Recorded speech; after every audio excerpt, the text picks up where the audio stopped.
el enunciado dice: sean S y T, S está definido mediante dos ecuaciones cartesianas y T mediante dos vectores que constituyen una base, subespacios de R4. Definir, si es posible, una transformación lineal F de R4 en R4 tal que el núcleo de F sea igual a la intersección entre S y T. La imagen de F sea igual a S más T. La intersección entre f de t y s sea el vector nulo o el vector 0, ¿no?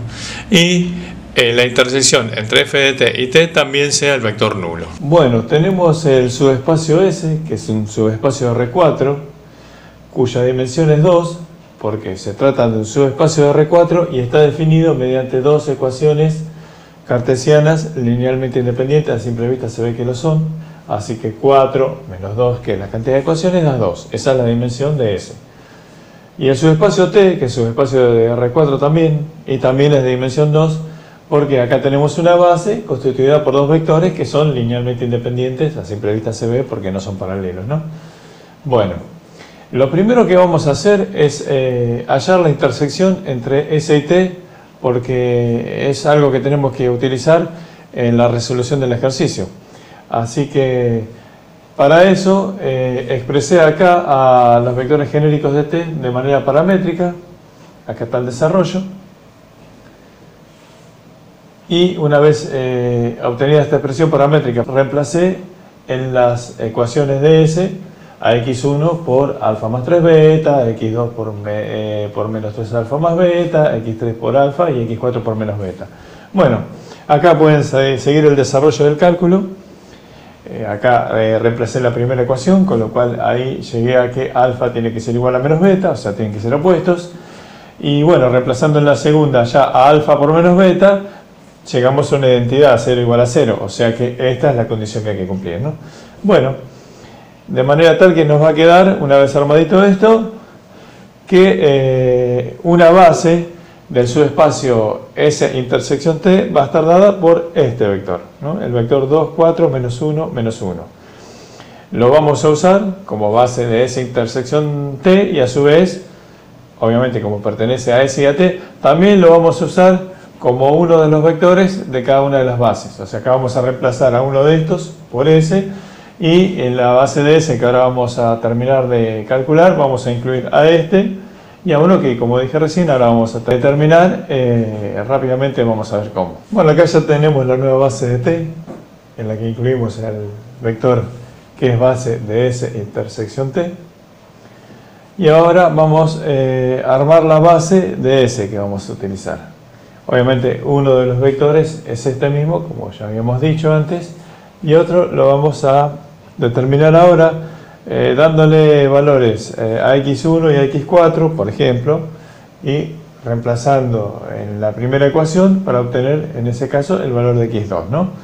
A x4 le di valor 0 para que nos aseguremos de que el vector que vamos a obtener no es un vector paralelo a este. Porque si x4 vale 0, nunca podría ser paralelo a este porque x4 acá vale menos 1, no es 0.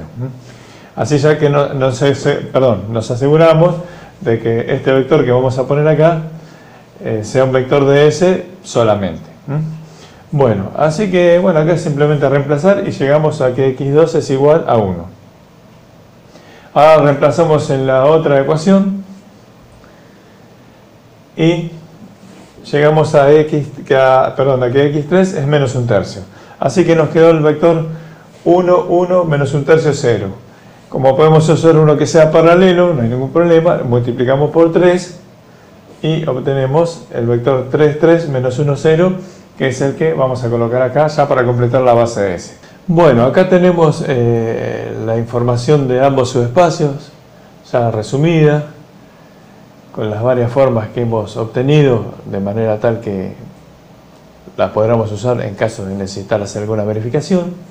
Bueno, y a continuación, las condiciones que debe cumplir la transformación que debemos definir siempre que sea posible, ¿no? Bueno, recordemos que la transformación de un subespacio se define a través de la transformación de los vectores de una base de ese subespacio. Es una forma de definirlo. Entonces nos pide que el núcleo de la transformación, que es el conjunto de todos los vectores que al aplicársele la transformación se convierten en el vector nulo, sea S intersección T. Por lo tanto, por lo que dijimos recién, el transformado de este vector, que es la base de S intersección T que estamos usando, tiene que ser el vector nulo. Después nos dicen que la imagen de la transformación tiene que ser S más T. El subespacio S más T es el subespacio generado por los vectores que quedaron linealmente independientes luego de haber encontrado la intersección entre S y T, ¿no? Nos quedaron tres vectores linealmente independientes. Este y este, ¿no? O sea, podrían ser otros, ¿no? Pero esos son los que estamos usando nosotros.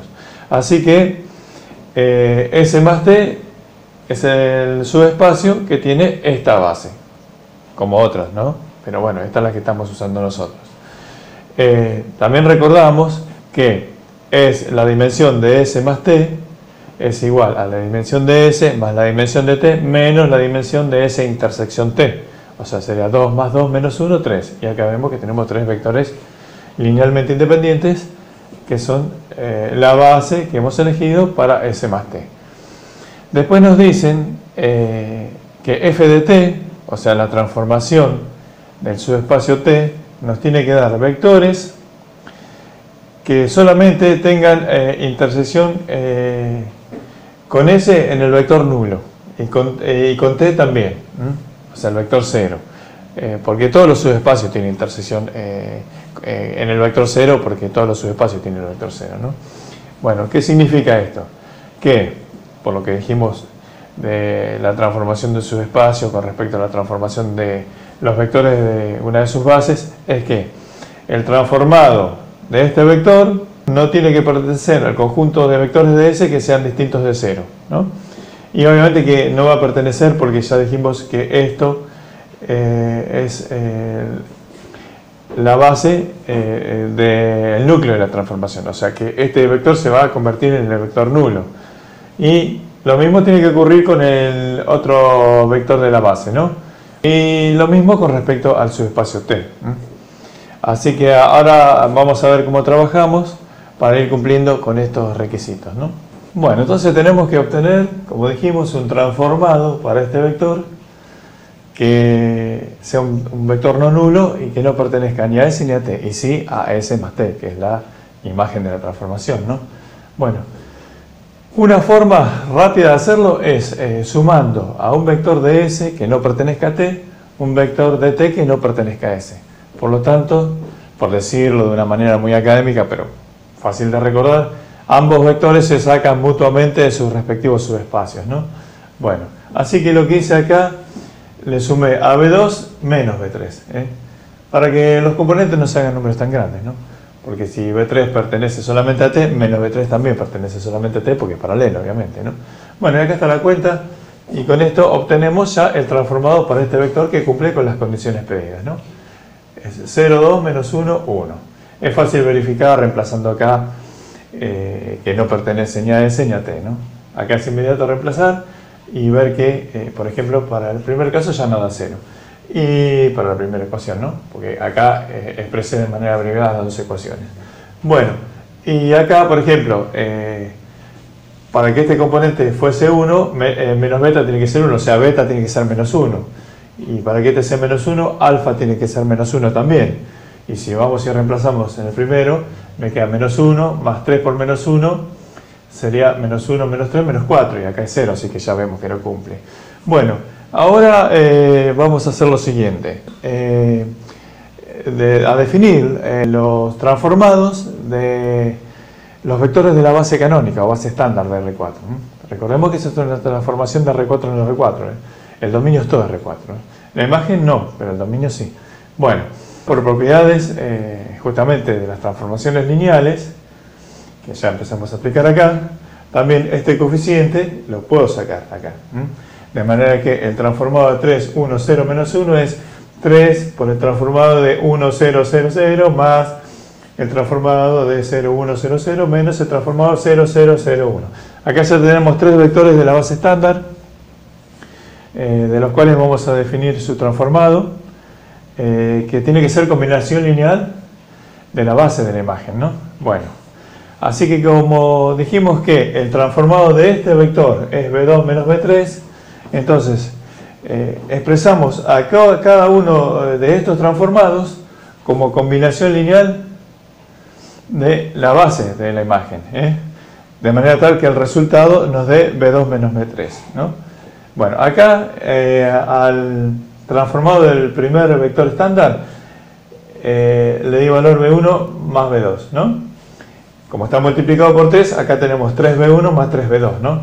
O sea, nos están sobrando, por decirlo de alguna forma, 3b1, porque acá no aparece, y 2b2, ¿no? Porque acá aparece un b2. Bueno, y eso lo vamos acomodando con la asignación que hacemos para los transformados de los otros vectores, ¿no? Acá ya al transformado del segundo vector lo definí como menos 2b2, así que nos sacamos los 2b2 que nos sobraban, y menos b3, ¿no?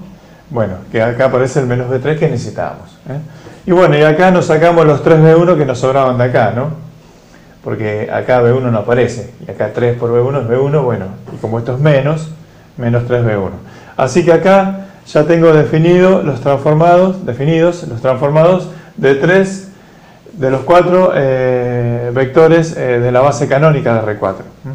Podemos ver que esto es linealmente independiente porque digamos, el transformado de este vector, o sea, todo esto es b1 más b2, 1, 1, 0, porque b3 acá no aparece, ¿no?